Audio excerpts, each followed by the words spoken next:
দ্বিতীয় শ্রেণী বা ক্লাস 2 এর আজকের ভিডিওতে আমরা ইংলিশ সাবজেক্টের বার্ষিক পরীক্ষা 2025-এর নমুনা প্রশ্ন নিয়ে আলোচনা করব। তো এখানে তোমার পূর্ণ মার্ক হচ্ছে বা ফুল মার্ক হচ্ছে 100 মার্ক এবং এর জন্য সময় হচ্ছে 2 ঘন্টা। তো এই পরীক্ষার নমুনা প্রশ্নটা কেমন হবে সেটা একটু আমরা দেখব। তো প্রথমেই দেখো একটা প্যাসেজ থাকবে যে read the given text carefully, মানে এই যে একটা প্যাসেজ বা প্যারাগ্রাফ এইখান থেকে এই পর্যন্ত এরকম একটা প্যারাগ্রাফ থাকবে তোমাদের। তো এই প্যারাগ্রাফটা তোমাকে পড়ে বুঝতে হবে এবং এইটার আলোকে কিছু প্রশ্ন দেওয়া থাকবে, সেই প্রশ্নগুলো সঠিক উত্তর তোমাকে দিতে হবে। তো ভিডিওটা শুরু থেকে যদি শেষ পর্যন্ত দেখো তাহলে আশা করি যে তোমার দ্বিতীয় শ্রেণীর যে বার্ষিক পরীক্ষা 2025 সামনে, তো এই পরীক্ষার যে প্রশ্ন হবে সেটা সম্পর্কে তোমাদের একটা ভালো ধারণা হবে। তো দেখো প্রথমেই এই প্যাসেজটা তাহলে কি করতে হবে, তোমাকে সুন্দর করে পড়তে হবে এবং বুঝে তো পড়ার পরে এইটার আলোকে যে প্রশ্নের অ্যান্সার করতে হবে। তার প্রথম যে প্রশ্নটা দেখো যে এই choose the answer from the following question, মানে এই যে এখানে কিছু প্রশ্ন আছে সেই প্রশ্নগুলোর অ্যান্সার দিতে হবে এই প্যাসেজের আলোকে, মানে প্যাসেজ থেকে পড়ে যেটা বুঝবো সেটার আলোকে উত্তরগুলো দিতে হবে। তো এখানে হচ্ছে দেখো যেমন এক নম্বর যে প্রশ্ন, যেমন দ্য সামারিজ, এই যে ড্যাশ, এই ড্যাশের এখানে এটা হচ্ছে বহু নির্বাচনী প্রশ্ন, যে এখানে এ বি সি ডি এরকম 4টা আছে। তো 4টা অ্যান্সারের ভিতরে কোনটা সঠিক সেটা এখানে বসাইতে হবে। আর সেটা আমরা বুঝবো কিভাবে, এই উপরের যে প্যাসেজটা পড়ে বুঝবো। যে যেমন এই যেখানে দ্য সামারিজ ড্যাশ, তো এখানে cold, hot, moderate, very cold কোনটা হবে। তো এখানে প্যাসেজ পড়লেই তুমি বুঝবা। যেমন দেখো এই যে এখানে আছে দ্য ইট ইজ এই যে হট সামার, তার মানে এইখানে তোমার দ্য সামারিজ কী হবে, সামারিজ হট হবে। তো এইভাবে তোমাকে এই প্রত্যেকটা প্রশ্ন বুঝে উত্তর করতে হবে। এইরকম তোমার এখানে প্রশ্ন থাকবে 5টা, এই 5টা প্রশ্নের তোমার মার্ক হচ্ছে 10। 2 নম্বর প্রশ্ন, write the true or false beside the following statement. এইখানে 5টা প্রশ্ন আছে, এই 5টা প্রশ্ন তোমাকে পড়তে হবে, পড়ে কোনটা সঠিক এবং কোনটা ভুল সেটা তোমাকে বুঝতে হবে এবং সেটা লিখতে হবে। যেমন যদি ট্রু হয় বা সত্য হয় তাহলে লিখবা ট্রু, আর যদি তোমার মিথ্যা হয় বা ভুল হয় তাহলে লিখবা ফলস। তো এখানে যেমন the crow is sitting under a branch, তো এটা কি ট্রু না ফলস? যদি ট্রু হয় তুমি ট্রু লিখবা বা সত্য হলে ট্রু লিখবা, মিথ্যা হলে ফলস লিখবা। তো এইভাবে এখানেও 5টা প্রশ্ন, এটার মার্ক হচ্ছে 10। 3 নম্বর প্রশ্ন, যা অ্যান্সার দ্য ফলোয়িং কোশ্চেন। তো এইগুলাই যে 1 2 3 এগুলো সবগুলাই কিন্তু তোমার প্যাসেজের আলোকে কিন্তু এটার উত্তর দিতে হবে।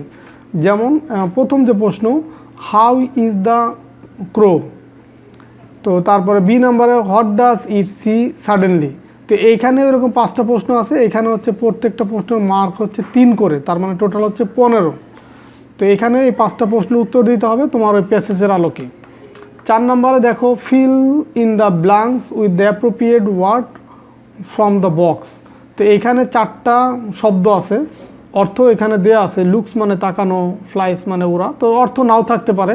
তো এই অর্থগুলো, এই শব্দগুলো এই শূন্যস্থানে বসিয়ে তোমাকে বাক্যটা কমপ্লিট করতে হবে। যে এখানে যে শূন্যস্থান আছে, শূন্যস্থানে সঠিক শব্দটা বসাতে হবে।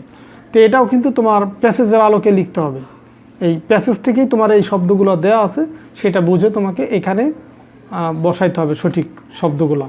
5 নম্বরে দেখো এটা হচ্ছে তোমার পাস, আর 5 নম্বরে যেটা rearrange the following word to make a meaningful sentence.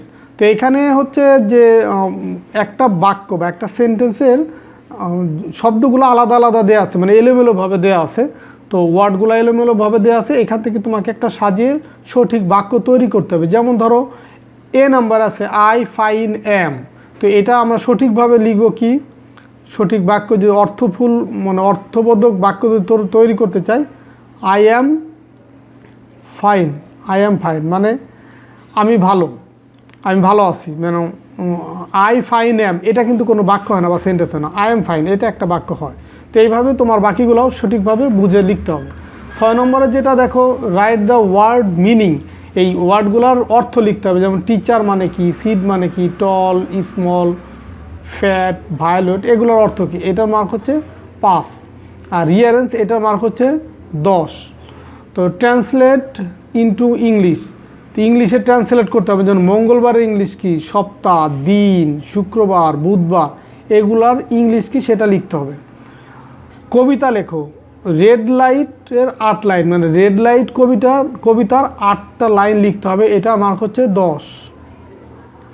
9 নম্বরে make sentence with the following word. এই যে এখানে শব্দগুলো আছে, এই শব্দগুলো দিয়ে তোমাকে বাক্য তৈরি করতে হবে, 5টা শব্দ দিয়ে 5টা বাক্য, এটা মার্ক হচ্ছে 10। Write a paragraph about your mother, মানে তোমার মা সম্পর্কে তুমি হচ্ছে একটা প্যারাগ্রাফ লিখবা, এটা মানে 5-7 লাইন বা যতটুকু তুমি পারো তুমি একটা প্যারাগ্রাফ লিখবা তোমার মা সম্পর্কে, মানে অ্যাবাউট ইউর মাদার।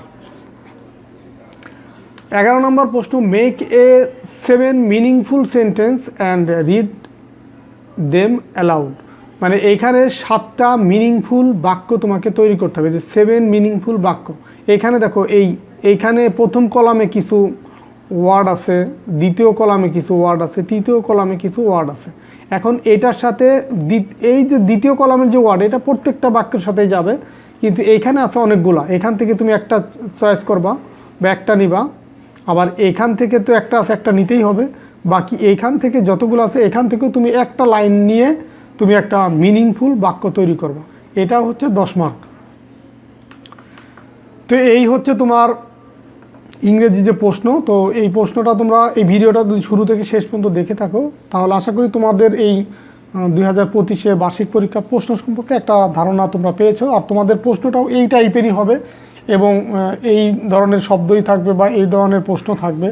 তো আশা করি তোমরা আজকের ভিডিও থেকে তোমাদের এগুলো বুঝতে পারছো বা তোমরা শিখতে পারছো। তো ভিডিওটা যদি ভালো লাগে ভিডিওতে লাইক দেবা বা কমেন্টস করে তোমাদের মতামত জানাতে পারো। আর এই টাইপের ভিডিও যদি তোমরা আরও পেতে চাও সেটাও তোমরা কমেন্টসের মাধ্যমে জানাতে পারো। তো ঠিক আছে, সবাই ভালো থাকো, সুস্থ থাকো, কথা হবে পরবর্তী ভিডিওতে। আল্লাহ হাফেজ।